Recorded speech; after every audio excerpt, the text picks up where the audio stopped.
اللہ تعالیٰ نے رمضان میں زوجہ کے قریب جانے سے صحابہ کو منع کیا تھا. بڑا دلچسپ واقعہ ہے. رمضان کی راتوں میں بھی زوجہ کے قریب جانے سے منع کیا تھا. ایک صحابی تھے، وہ رات میں کہیں چلے گئے. اب بڑے پریشان ہوئے، رسول اللہ صلی اللہ علیہ وسلم کے پاس آئے، عرض کیا یا رسول اللہ مجھ سے غلطی ہوئی، رمضان کی رات میں نے اپنی زوجہ کے قریب چلا. آپ نے فرمایا کیوں؟ وہ بڑا دلچسپ واقعہ ہے، بظاہر تھوڑا حیا کے خلاف بھی ہے لیکن اتنا بھی نہیں ہے. وہ کہہ رہے میری زوجہ کہیں پانی بھرنے کے لیے جا رہی تھی، ان کی پنڈلی کھلی تو میری نظر بیوی کی پنڈلی پر پڑی اور میں بس پاگل ہو گیا بیوی کے عشق میں. میں یہ اس لیے بیان کر رہا ہوں کہ جو لوگ نظر کی حفاظت کرتے ہیں وہ بیوی کے عشق میں پاگل ہوتے ہیں. جو دن رات انٹرنیٹ پر پنڈلیاں دیکھتے رہتے ہیں انہیں بیوی کی پنڈلی بھی کیا شکل بھی اچھی نہیں لگتی ان کو. بد نظری کا یہ عذاب ہے، وبال ہے کہ جو اللہ نے گھر میں آپ کے لیے بٹھائی ہے وہ آپ کو اچھی نہیں لگے گی. تو نظر کی حفاظت کیا کرو، اس سے آپ کو اپنی بیوی سے عشق ہوگا، محبت ہوگی. بات آ رہی ہے سمجھ میں؟ تو اب دیکھو کیسا روزے کی حالت ہے. رمضان میں پابندی ہے، اسلام میں حکم تھا جو رمضان میں بیوی سے ہمبستری کرے گا 60 روزے لگاتار رکھنے پڑیں گے. کتنا بڑا جرم، لیکن صحابی سے برداشت نہیں ہوا. صرف زوجہ کے پاؤں پہ نظر پڑی ہے تو وہ کیسے بیوی سے محبت کرتے ہوں گے اور وہ بیوی کے بغیر رہ سکتے ہوں گے. اور آج لوگوں کے فون آتے ہیں ہماری بیگم جس میکے جاتی ہے اتنی خوشی ہے، ایسا اچھا سا فیل ہوتا ہے، ایسا عجیب سا محسوس ہو رہا ہوتا ہے جیسے آزاد ہو گئے. تو میں کہتا ہوں ظاہر ہے اب تمہیں موقع مل گیا کنڈی لگانے کا، ٹھیک ہے نا، اور آنکھ مٹکے کرنے کا، تو خوش تو ہوگے.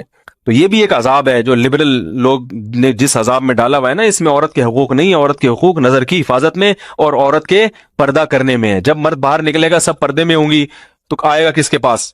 بیگم کے پاس ہی آئے گا.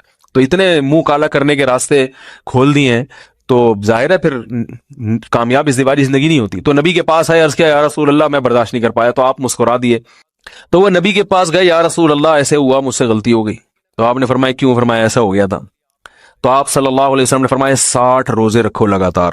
انہوں نے فرمایا ایک کی طاقت نہیں ہے، اس میں یہ ہو گیا 60 کیسے رکھوں گا، نہیں ہے طاقت 60. آپ نے فرمایا ٹھیک ہے پھر 60 غریبوں کو 2 ٹائم کا کھانا کھلاؤ.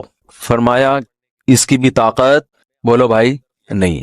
اتنے میں ایک صحابی لائے کوئی چیز صدقہ کرنے کے لیے. تو آپ نے فرمایا چلو اصل حکم تو یہی ہے کہ 60 روزے یا پھر 60 غریبوں کو کھانا، وہ نہیں تو چلو فی الحال ان کو تنبیہ کے لیے کچھ ان سے صدقہ کروا لیتا ہوں. فرمایا چلو یہ فلاں خیرات کی ایک چیز لے کر آئے ہیں، تم یہ لے کے غریبوں میں بانٹ دو. انہوں نے فرمایا مجھ سے زیادہ غریب پورے مدینہ میں بھائی کوئی بھی نہیں. آپ صلی اللہ علیہ وسلم مسکرانے لگے، فرمایا جاؤ کھاؤ اور بچوں کو کھلاؤ. اور بھائی غلطی بھی ہوئی اور گھر میں راشن بھی آ گیا. تو اس کے بعد قرآن کی آیت نازل ہوئی کہ احل لکم لیلۃ الصیام الرفث الی نسائکم ہن لباس لکم وانتم لباس لہن علم اللہ انکم کنتم تختانون انفسکم فتاب علیکم وعفى عنکم فالآن باشروہن وابتغوا ما کتب اللہ لکم. فرمایا اللہ کو پتہ ہے کہ تم اس حکم پر عمل نہیں کر سکتے، لہٰذا رمضان کی راتوں میں تمہیں اپنی بیوی کے پاس جانے کی اجازت ہے، لہذا ان کے پاس جایا کرو اور اس اولاد کو تلاش کرو جو اللہ نے تمہارے مقدر میں لکھ دی ہے. قرآن جہاں بھی بیوی سے ریلیشن قائم کرنے کی بات کرتا ہے اولاد کا ذکر لازمی کرتا ہے، یعنی تلاش کرو اس اولاد کو جو اللہ نے تمہارے لیے لکھ دی ہے. ما کتب اللہ لکم، ما کتب اللہ علیکم نہیں ہے.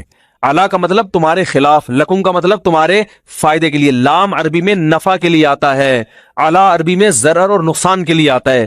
فرمایا یہ نہیں کہ اس اولاد کو تلاش کرو جو بطور پینلٹی کے اللہ نے تمہارے متھے لگا دی ہے، جو اللہ نے تمہارے فائدے کے لیے لکھ دی ہے. اس سے پتہ چلتا ہے اسلام اولاد کی کثرت پہ کس قدر حریص ہے. بات آ رہی ہے اور بھی اس بارے میں آیتیں ہیں قرآن مجید کی، مگر میں اب زیادہ تفصیل میں نہیں جاؤں گا. کچھ آیتیں رہ گئی ہیں، کچھ احادیث رہ گئی ہیں، تو وہ انشاءاللہ پھر اگلے